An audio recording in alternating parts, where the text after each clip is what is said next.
What is up, folks? Thank you for tuning in to Targeting Winners. This is our off-season Heisman show here. You can find us as usual on Facebook, on Twitter, on the X's at Target Wins, CFB dudes at yahoo.com. You can find us there. We are in May of 2024. So it's a lot of people are getting ready for their kids are graduating, maybe teaching someone how to parallel park in a parking lot, maybe getting ready to go on a hiking trip with their cat. But we are getting ready for Heisman voting. So there we go. Pete this is his wheelhouse here. So let's just dive right into it. We got the Heismans, we got the lines ready for you. Who do we like? Who do we don't like? And everything in between. So Pete, let's kick it off. What are we looking at first here? Well, thank you, kind sir. I brought my cat along with me so we can talk about this. So so this one's a little different in how we're going to approach it because we've been approaching and looking at the conferences and kind of working up the chain from, kind of lowest to who we thought would win. In this case, what we're going to do is we're going to work down the list, and we are going to focus looking at 5 different sets of odds here, but we're going to focus on FanDuel and just work our way down the list and talk about maybe. I mean, I've got 13 that I wrote down. Certainly, there are others we can jump on as well that are not on this list, but I think we should at least start with what are the top 13 or thereabouts. And so, kicking that off, the most recent numbers, Carson Beck is at plus 750. So I don't know who wants to jump on that one first. How about Tim? No, he's not on my radar at all. I mean, he's on a good team. He's got a lot of talent around him. I just can't bring myself to bet on someone who looks like he's at the 7-Eleven selling weed every night. I mean, that's what he looks like. I mean, I'm sure he's, whatever. But you look at him and he's just like, I'm seeing Jay and Silent Bob somehow with this guy. No, he's going to be there. He's going to have a lot of stats on a team. There's probably going to be like a receiver, getting some Heisman voting. So even if he does get in there, there's going to be like other teammates taking votes away from him and stuff like that. No, I'm not feeling Carson Beck at all. I know they lost a couple of receivers to the draft, but I mean, I get why he's the preseason favorite. Georgia supposedly feel like they got shafted out of a shot at the playoff, and now they're going to be on everybody's hit list, whatever. If you just go back a little Heisman history, the last 15 years, only one preseason favorite even won the Heisman, and that was way back in 2014 with Tim's boy Marcus Mariota getting the job done. These odds go crazy from week to week once the season gets started. I don't know if Carson Beck's going to have any bad games and make his number get a little higher.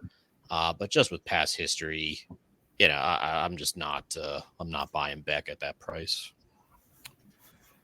Other than the fact that I'm offended that Carson does provide me and my cat with our weed. Outside of that, I agree with Darren. I mean, I think actually both of you really. I mean, it's unusual for a favorite this early to win. I mean, obviously the team is going to be good, and when you look at the Heisman, it's sort of turned into a really good team MVP award is what it turns out to be, and it's usually a quarterback. So he fits the profile. So clearly, I think if Georgia, rambles on and wins the they will not have won that national championship by then. But I mean, if they're that good, where they're in contention, certainly has a shot, but not my number one candidate here. I give him a chance, but a little bit down the list. All right, so let's move on to the second. So right now, Quinn Ewers is at plus 900. So let's start this time with Darren. I do like Texas this year. Again, much like Georgia, a couple of their receivers left for the NFL draft. I think he's definitely got something to play for with Arch Manning kind of breathing down his neck. I don't think Manning's taking the job from him anytime soon. I do believe Texas plays Georgia at some point during the season. So if you're somebody that doesn't want to jump in this market before week 1, maybe kind of wait, the week before a big game for any of these guys we're about to go over, and maybe get yourself a nice number, hoping that guy goes out there, has a good game, and his odds drop. I like Ewers. I'm not going to bet him. Plus 900 is still a little short for me, but definitely in line for a big year. What he said. Basically, sometimes it's kind of hard doing these shows, like, because we don't compare notes or anything before. And so he just goes, I'm just like, yeah. But with a lot of these, like with a lot of the future bets, you'll notice I like the Hail Marys. So I like the really, really, really big lines. So yeah, I'm not for most of these, I'm going to be out on until we get to some of the juicy ones at the end. But yeah, pretty much exactly what Darren said. I'm pretty much off on Quinn Ewers. Yeah, I mean, if we go back to the conference show, I mean, certainly I think Texas, I picked Texas to win the conference, so I think they're obviously going to be very good. Part of that is going to be him if he stays healthy, which I hope he does. I mean, if he doesn't, it's interesting, especially if he gets hurt early and then Arch plays, then you could quickly say, what about Arch for Heisman? I mean, I think the team is good enough, and both of these players are good enough where the team could support either one of them making a run for the Heisman. But certainly, I think to me, he is the favorite up front. That's just my perspective on Quinn. And favorites almost never win. It's rare. Yeah. I mean, last year it was Caleb Williams. It was like, yeah, that's the way it usually goes, right? Because it's so hard to look at these things, or it's easier to look at a whole team when you're looking at one player. There's so many variables. It's really all it takes is one bad game. Sometimes it's like, and then the whole they just abandoned ship after one bad game. You throw 2 picks or something, and then whoop, nope. Yeah, at the wrong time, your wide receivers disappear in a game, or just whatever. Something happens, and you just can't be very effective as a quarterback, and it's all over, right? And it may not even be your fault, but it's just the way it is. So, nature of the beast. All right, so let's move on. So, number 3 on the list right now is Dylan Gabriel at plus 1,000. So, Tim, we'll go to you to start with this one. I like the fact of where he is. He's got good product placement up there for sure. So there's not first year in a new system. Not totally sold. I mean, he was obviously very good at Oklahoma. At plus 1,000, like I said, it's not nearly as big of a long shot for me to take a swipe at it here. So I'm going to be off Dylan Gabriel as well. If I was on any of the favorites, maybe like the top 5 to 8 guys, this would be the one guy I would kind of lean to. At plus 1,000, it's still too low for me to fire away. But like Tim had said, he's going to a pretty good situation up there. Oregon, they're what offensive college football is all about. He'll definitely have some numbers. I think one of the things that will also help him is that defense got some questions in the secondary. Should people be able to pass successfully on Oregon? Might see the occasional shootout or two, which would definitely pad his stats. He's the first one I would look at, but not at plus 1,000. I need something a little higher than that. Yeah, I mean, I love the player. I think he's an excellent player in a good situation, except for the fact, and what we talked about before when we talked about the Big Ten, right? You've got some teams, obviously Oregon, Washington coming into the Big Ten. It's so difficult coming into a new conference. I mean, if anybody is potentially ready for it, it's Oregon, right? But still, they're changing conferences. They're playing in a conference now that plays quite a bit of defense. They have weather to deal with. There's other things going on. So it does change it a bit. So I don't know. I mean, certainly I said I love the player. I think he definitely has the skill set. There's just so many unknowns right now with the team and the conference and all of that it's difficult to tell where that's going to go. But certainly worthy of something. At plus 1,000, it's a little short for me, but would not be a bad pick. All right, moving right along. So number 4 on the list is Will Howard at plus 1,300. Thumbs down. Nope. Yeah, can I just say that I hate this. This is literally like, I don't get how this guy's odds are so low. I mean, he's not even guaranteed. Yeah, and listen, you guys all know I'm already on Ohio State to win the whole thing. I already got a bet locked in. And this dude might not even start. I mean, Ohio State's got like 5 QBs that could all play. And, Ryan Day doesn't want to lose any of them, so he's not going to announce a start. Well, he can now. The transfer portal window's closed.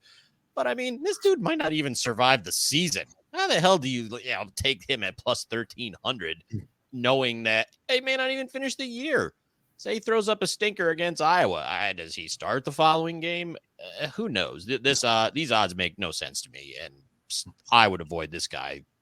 I mean, I like him. Obviously, I want him to succeed for the sake of my futures bet, but this number makes no sense to me. I would not bet this at all. Yeah, well, the futures bet, if it hits, it doesn't matter who's playing quarterback, so it doesn't have to. Well, no, I don't care. If you're not even guaranteed a starting job, why are you at plus 1,300 to win the Heisman? I just don't get it. I mean, you run and he runs a lot. I mean, you have to take injuries into consideration as well. I mean, he's going to be the only guy throwing the ball. He's occasionally going to run it. He's more likely to get hurt.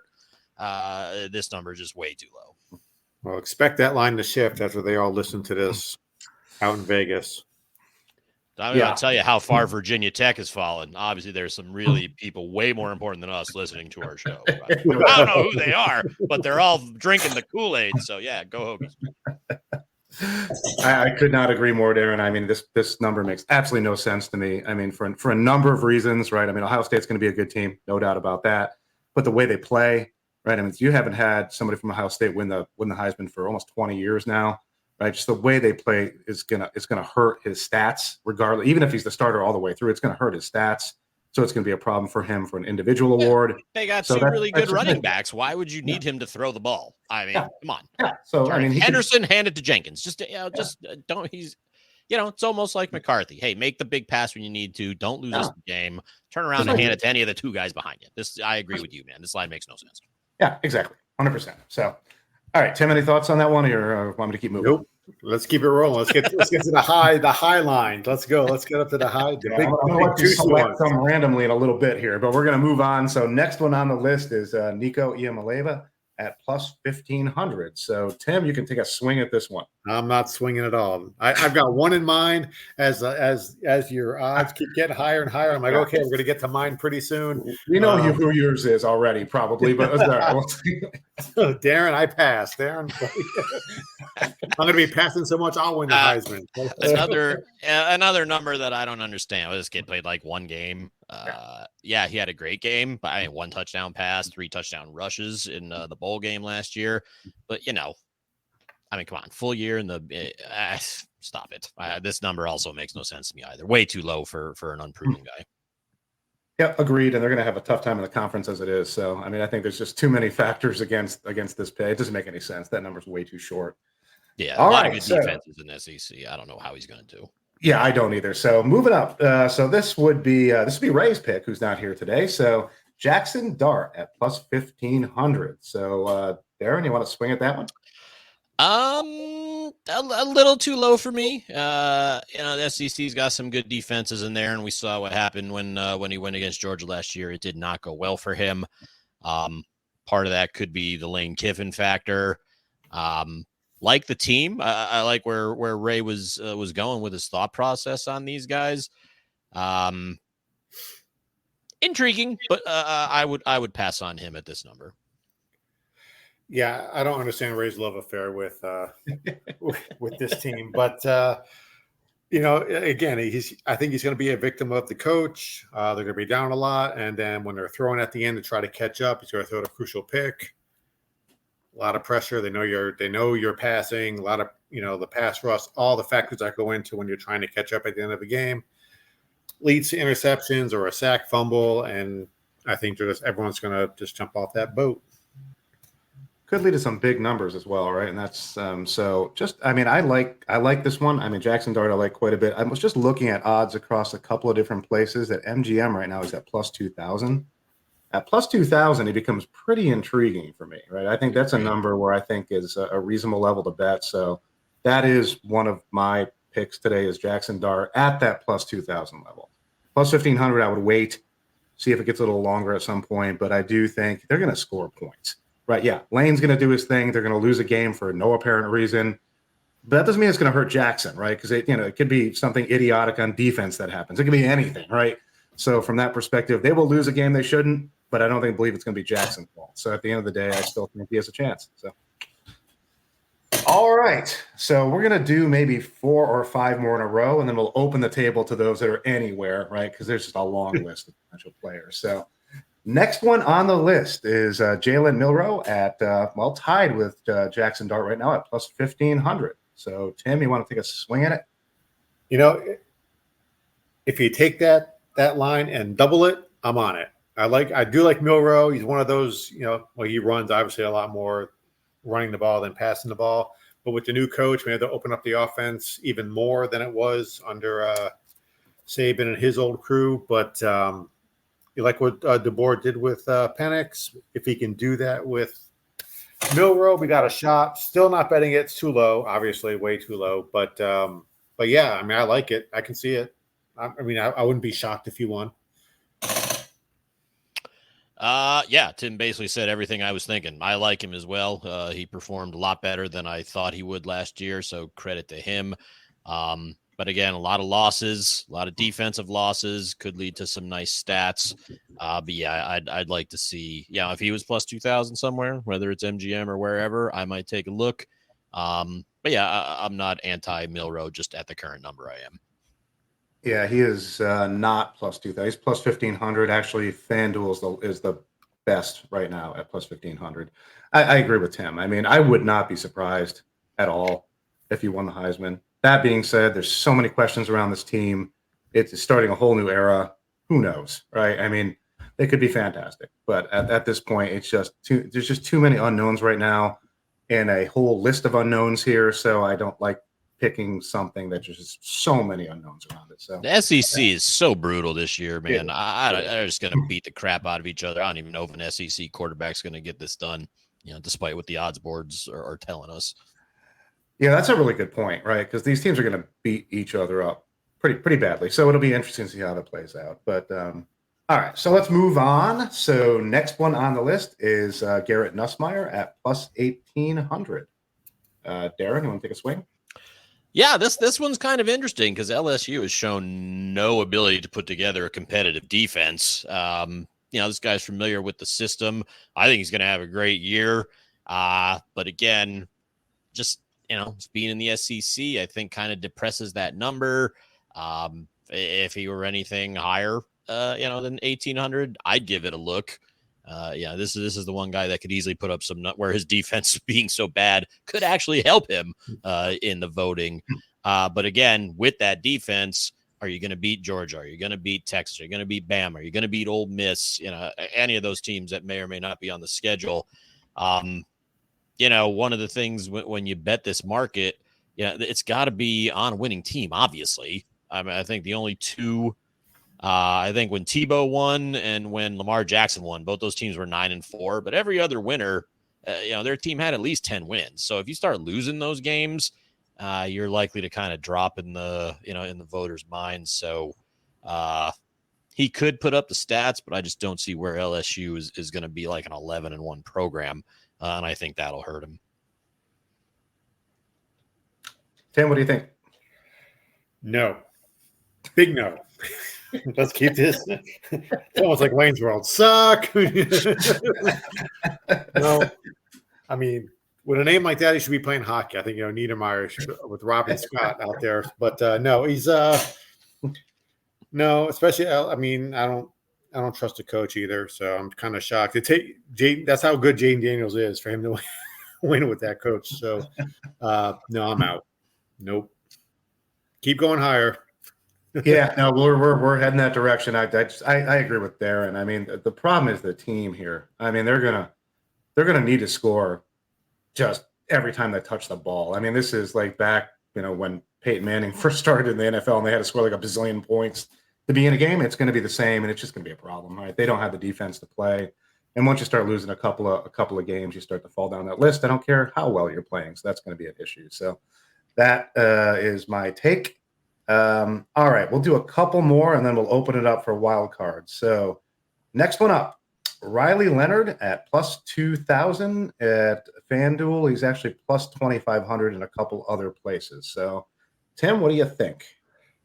I'm going to put him with Milroe just because he's going to Notre Dame. Everyone's, brand loyal and all that.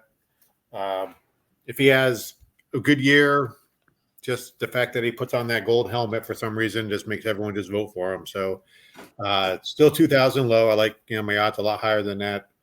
But Yeah, I mean he was good at Duke. I mean, if he was good at Duke, he could be good at Notre Dame. He could be great at Notre Dame. So that's still not high enough, but yeah, I can totally see him winning. Same category as Milrow. I won't be shocked if he wins. First of all, don't knock the Fighting Rahibs, okay? They're going to be good this year. Pete and I already have bets that they're going to win the national championship. I do agree with you, however, that I would like to see a higher number, and I think you might get that a few weeks into the season. You've got them playing Texas A&M on the road to start. He also, due to his ankle surgery, didn't get to participate in spring practice, so he may come out of the gates a little slow. His stats could suffer, week 3, week 4. Yeah, I might jump on him because I expect his number to be inflated. Again, the drawback with him, Notre Dame should have a pretty good defense. And if you know anything about Notre Dame, they don't pass the freaking ball. Yeah. They just hand it to somebody and, run out the clock. They're basically Air Force, except with a different uniform. I don't think he'll amass the stats to get it done just because he is on a pretty good defensive team. They won't ask him to do a whole lot. So I would avoid, although I do like how he'll do this year. Yeah, I think similar, right? I mean, the team is going to be balanced, right? They play defense. They're going to run the ball. I mean, that's the way Notre Dame plays football. So he's not going to be flinging it all over the place unless he has to. So it's going to hurt his stats. But I think he's going to be fantastic there. I truly do, but I don't think he's going to have the stats necessary to win. Unless, as Tim said, I mean, if Notre Dame's undefeated and rolling and looking really, really good and he's playing outstanding, then he might get the homer vote. And that could play into his hands, which would be fantastic for him. But I just think Notre Dame's too balanced. So you're not getting one single player that often standing out like that. And that's typical for a team like that. The other thing that could help him is with the new 12-team format and them not being in a conference, they're going to have one extra game. Yeah. They're not going to get a bye week. So where some of these top guys that maybe sitting 1 week, he could have another game where he could showcase his skills. But yeah, I think they're just going to run the ball too much where he's not going to get the stats needed. Yep. No, I agree with that 100%.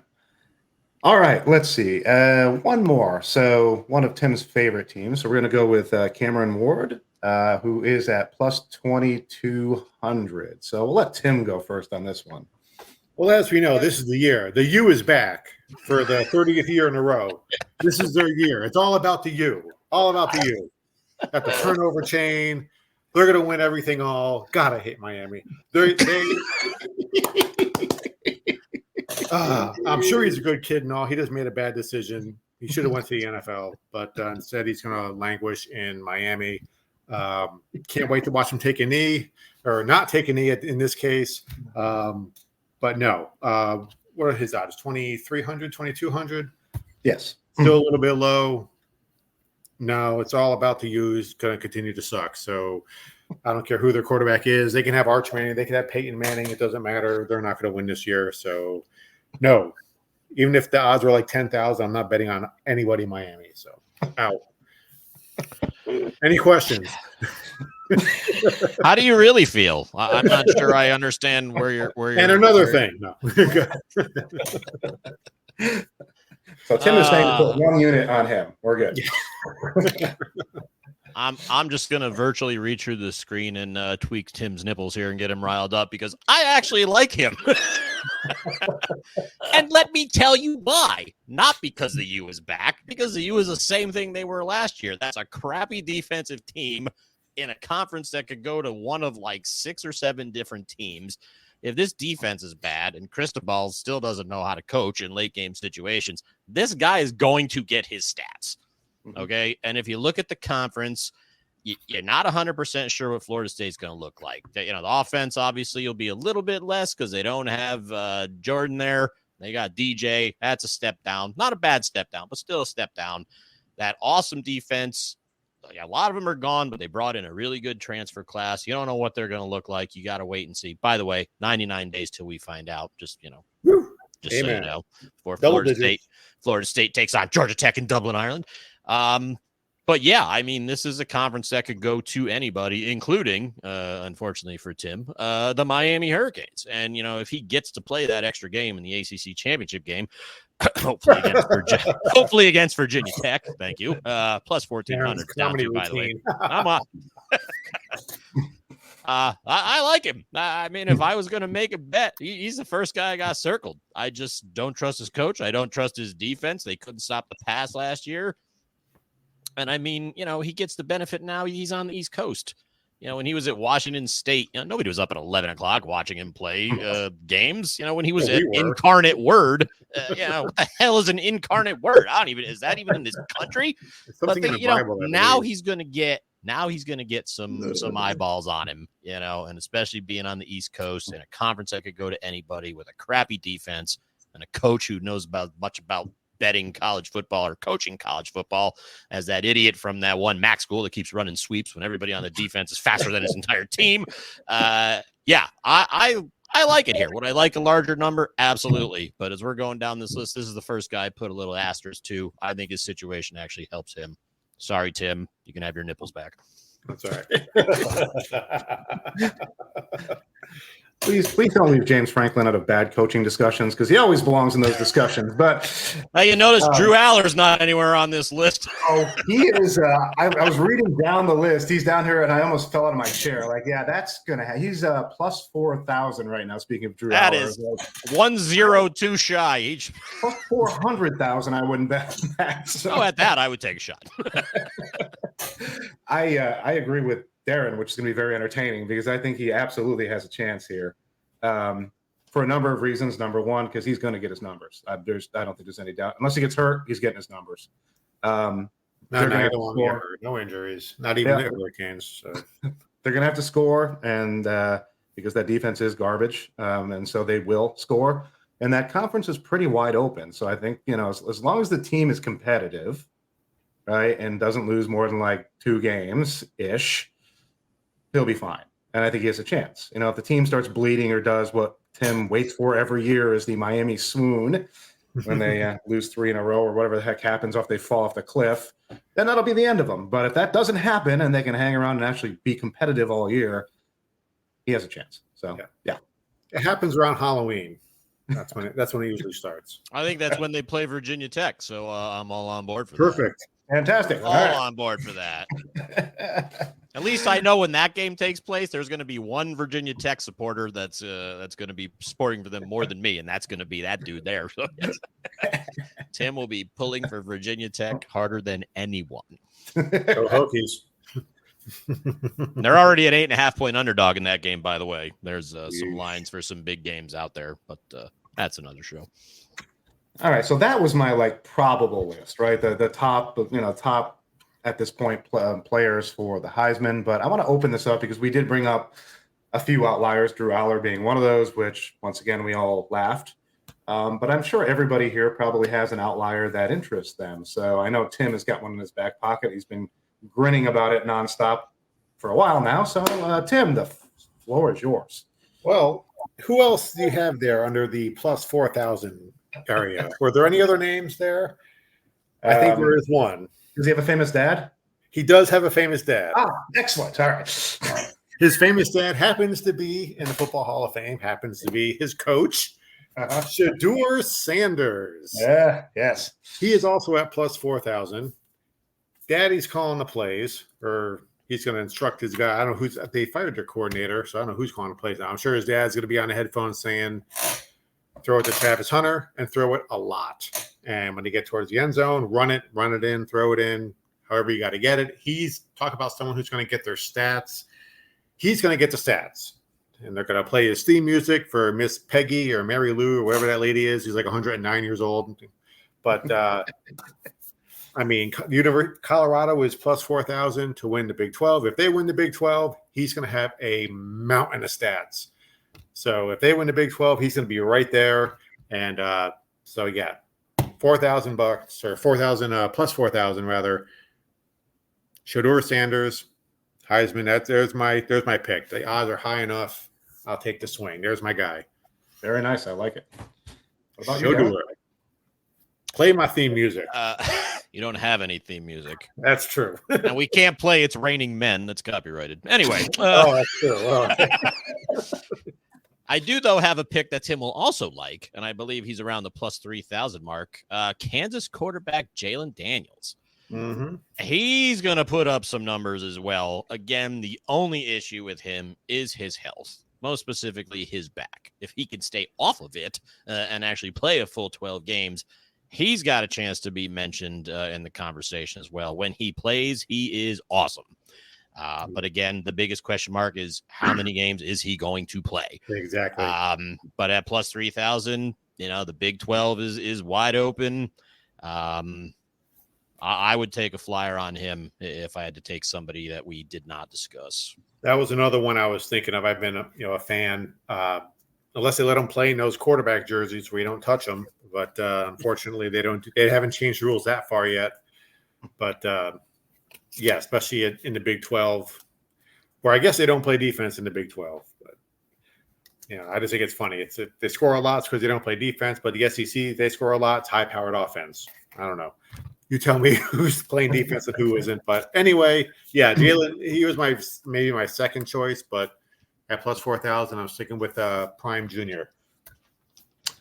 Very nice. So as I already said earlier, my primary pick is Jackson Dart, right? But my long shot pick is actually a non-quarterback. I decided. I have one of those too. Are you going down the road I'm going?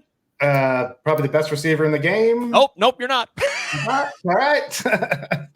I am going with Luther Burden at 10,000, right? Plus 10,000. Love the numbers. He is going to put up numbers. He is a heck of a player. Once again, not a quarterback, so can he get the votes? Probably not, but you never know. Hey, and Devontae Smith 4 years ago. Yeah, I mean it's not like it hasn't happened, right? So it has happened, and he is a good enough player to be able to. Heck, Marvin Harrison Jr. was pretty close last year, right? So it is possible to get there as a non-quarterback. It's just a really difficult road. Obviously, this is a bit of a flyer and a long shot at plus 10,000, but throwing a shekel or two on him is kind of worth the play, I think. Now I want to know who yours is, Darren. I think I know who. Yeah, he knows. Tim knows who, because it's very important to open up emotional damage from the year before. Yes. I'm just throwing Ollie Gordon out there. Okay. Hear me now and believe me later. All right. Listen, I know he's probably around plus 15,000 at FanDuel. I thought I saw yesterday. He's plus 15,000. That's correct. Okay. That's beautiful. So let's just look at a couple things. We've already touched on the Big 12 being kind of wide open and defense optional. Okay. That helps. The entire offensive line is back. That also helps. The quarterback can't pass for nothing. He's terrible. He had as many picks as he had TDs. They're a run-first team. And if you look at his stats, okay, last year, 1,700 plus yards, 21 touchdowns.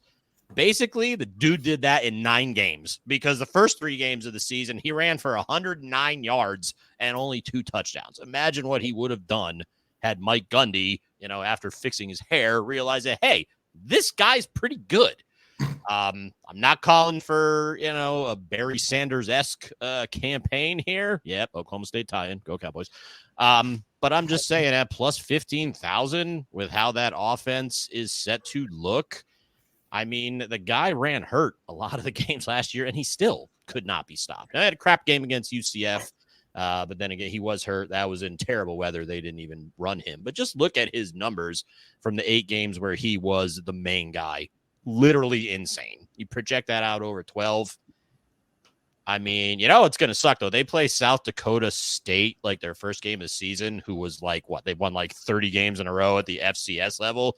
Wouldn't surprise me if Oklahoma State loses that game, by the way.